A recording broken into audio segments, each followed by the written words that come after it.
నా చేతిలో చిత్తుగా ఓడిపోయి కేవలం 23 మంది ఎమ్మెల్యేలను మాత్రమే గెలిపించుకున్న నువ్వు ఎవరయ్యా అని అడుగుతా ఉన్నాను.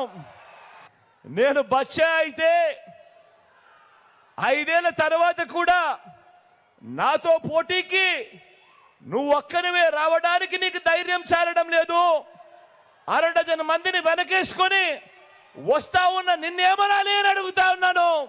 నెలల్లో గ్రామానికి, రైతులకి, పేదలకి, అక్క చెల్లెమ్మలకి, పిల్లలకి, అవ్వాతాతలకి, సామాజిక వర్గాలకి నేను చేసిన మంచి, ఇంటింటికి చేసిన అభివృద్ధి నువ్వు 14 ఏళ్ళు సీఎంగా ఉన్నా కూడా ఎందుకు చేయలేకపోయావు అని అడుగుతా ఉన్నాను ఈ చంద్రబాబు నాయుడుని.